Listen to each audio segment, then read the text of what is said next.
semua, perkenalkan nama saya Iren Aulia dari Sekolah Utama Nasional Plus, kelas 10 IPS. Jadi di video kali ini saya akan mempresentasikan mengenai pengertian perilaku menyimpang beserta bentuk-bentuk dan teori-teori perilaku menyimpang. Jadi selamat menyaksikan. Yang pertama adalah pengertian penyimpangan sosial. Penyimpangan sosial merupakan perilaku yang melanggar nilai atau norma-norma yang terdapat dalam sebuah masyarakat. Hal-hal tersebut meliputi nilai-nilai kepatutan dan nilai-nilai kesusilaan. Tindakan tersebut dinilai tidak sesuai dengan kebiasaan yang terdapat dalam sebuah masyarakat. Kemudian bentuk-bentuk penyimpangan sosial terbagi menjadi 3 kategori. Yang pertama berdasarkan intensitasnya, yang kedua berdasarkan jumlah pelakunya, dan yang ketiga berdasarkan sifatnya. Yang pertama berdasarkan intensitasnya. Berdasarkan intensitasnya, perilaku menyimpang terbagi menjadi 2. Penyimpangan primer merupakan penyimpangan yang bersifat sementara dan tidak dilakukan secara berulang-ulang atau terus-menerus. Penyimpangan primer memiliki 3 ciri-ciri. Yang pertama bersifat sementara. Yang kedua, gaya hidup pelaku tidak didominasi oleh perilaku menyimpang, dan yang ketiga masih bisa ditolerir atau diterima oleh masyarakat. Misalnya, siswa yang terlambat karena adanya halangan transportasi. Jadi alasan ini tidak bisa diprediksi dan bukan niat siswa tersebut untuk terlambat datang ke sekolah. Jadi alasan ini masih bisa ditolerir oleh masyarakat. Kemudian ada contoh-contoh yang lain lagi seperti buang sampah sembarangan dan buang air kecil sembarangan. Penyimpangan sekunder. Penyimpangan sekunder merupakan penyimpangan yang dilakukan secara berulang-ulang kali dan pelaku menunjukkan ciri khas bahwa ia merupakan pelaku menyimpang. Ciri-ciri penyimpangan sekunder ada 2. Yang pertama itu, masyarakat sudah tidak bisa mentolerir atau menerima perilaku tersebut. Dan yang kedua, pelaku memiliki gaya hidup yang didominasi oleh perilaku menyimpang. Misalnya adalah kebiasaan minum minuman sehingga ia mabuk, kemudian ia membuat gaduh. Terus pencurian, pembunuhan, penindasan, dan peneroran, dan lain sebagainya. Kemudian untuk kategori berdasarkan jumlah pelakunya terbagi menjadi 3, yaitu dilakukan oleh individu, kelompok, dan campuran. Yang pertama adalah penyimpangan sosial yang dilakukan secara individu. Penyimpangan sosial yang dilakukan secara individu merupakan penyimpangan yang dilakukan secara individu atau sendiri. Yang berarti hanya satu individu saja yang terlibat dalam bertentangan dengan norma-norma tersebut. Contohnya bisa penyalahgunaan narkotika ataupun penyalahgunaan obat-obatan. Yang kedua ada penyimpangan sosial yang dilakukan secara kelompok. Jadi penyimpangan kelompok ini adalah penyimpangan yang terjadi jika dilakukan secara bersama-sama oleh suatu kelompok tertentu.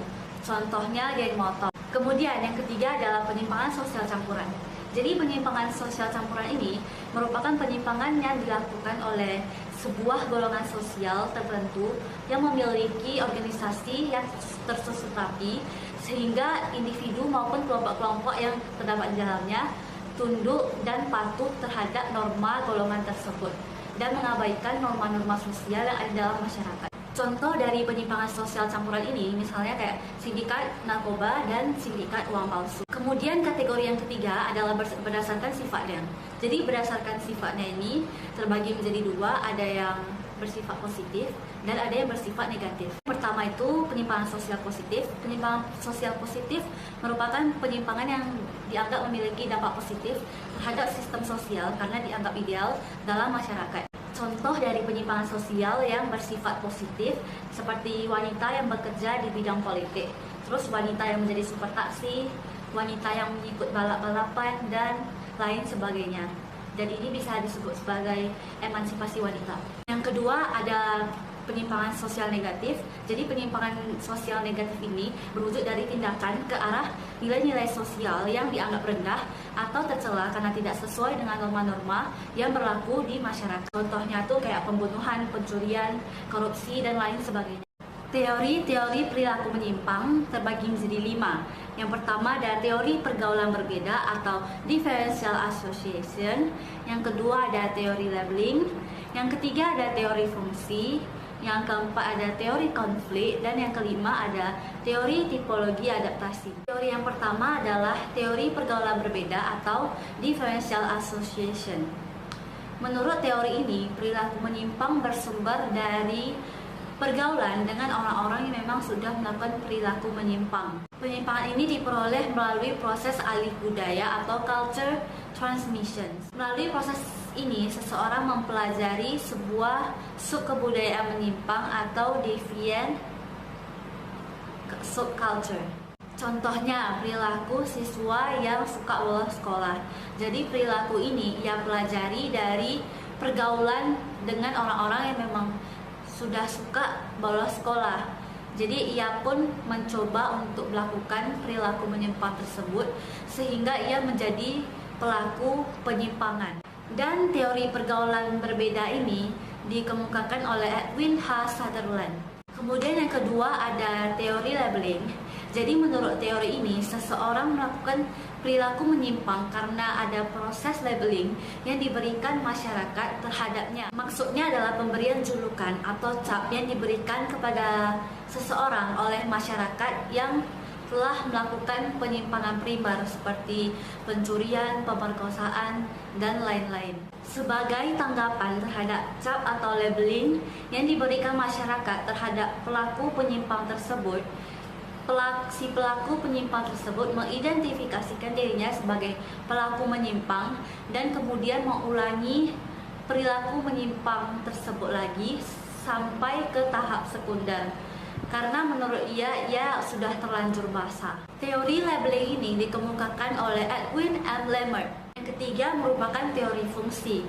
Menurut teori fungsi ini, keseragaman dalam kesadaran moral setiap anggota masyarakat itu tidak memungkinkan.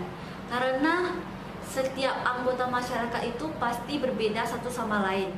Perbedaan-perbedaan itu antara lain dipengaruhi oleh faktor lingkungan fisik dan faktor keturunan. Oleh karena itu, dalam suatu masyarakat, orang yang berwatak jahat itu pun akan selalu ada dan kejahatan itu pun akan selalu ada. Kemudian, Emil Durkheim pun berpandangan bahwa kejahatan itu memang perlu adanya di masyarakat.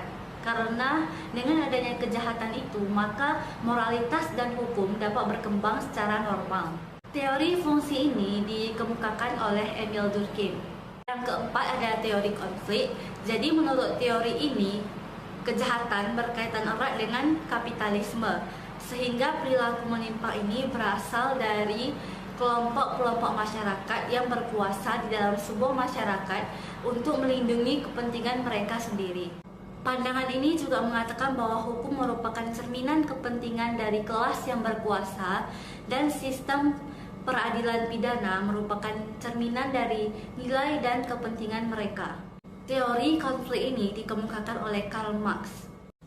Yang terakhir ada teori tipologi adaptasi. Melalui teori ini, Robert berusaha untuk menjelaskan perilaku menyimpang melalui struktur sosial.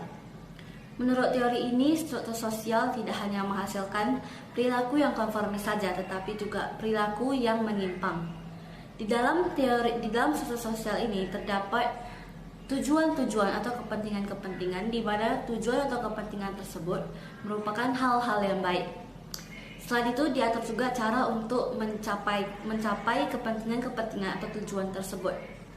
Apabila tidak ada keterkaitan antara tujuan dengan cara-cara untuk menggapainya, maka akan terjadi penyimpangan sosial. Dalam hal ini, Robert juga mengemukakan tipologi cara-cara adaptasi terhadap situasi. Yang pertama ada konformitas, yang kedua ada inovasi, yang ketiga ada pemberontakan, yang keempat ada ritualisme, dan yang kelima ada pengasingan diri. Teori tipologi adaptasi ini dikemukakan oleh Robert King Merton. Penjelasan, yang pertama ada konformitas atau conformity.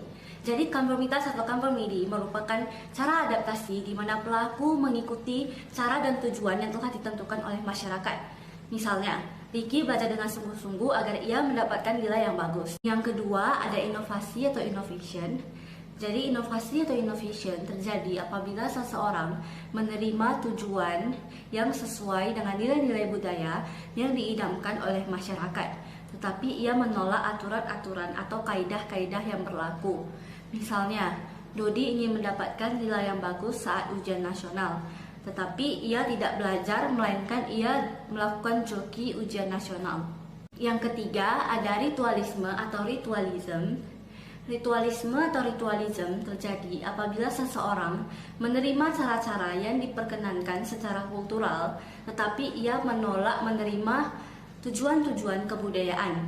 Misalnya, Walaupun ia tidak memiliki keterampilan atau keahlian, tapi Mita berusaha untuk mendapatkan ijazah agar ia dapat diterima bekerja di perusahaan asing. Yang keempat ada pengasingan diri atau retreatism. Pengasingan diri atau retreatism dapat timbul apabila seseorang menolak tujuan-tujuan yang telah disetujui maupun cara-cara untuk mencapai tujuan tersebut.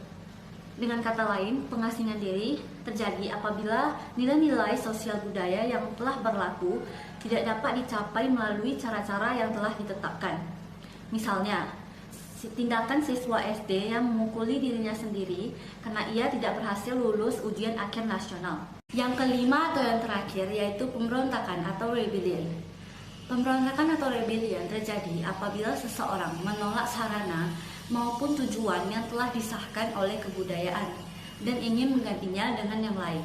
Misalnya, pemberontakan oleh G3OS atau PKI yang ingin mengganti ideologi Pancasila menjadi ideologi komunis. Sekian dari video presentasi saya kali ini.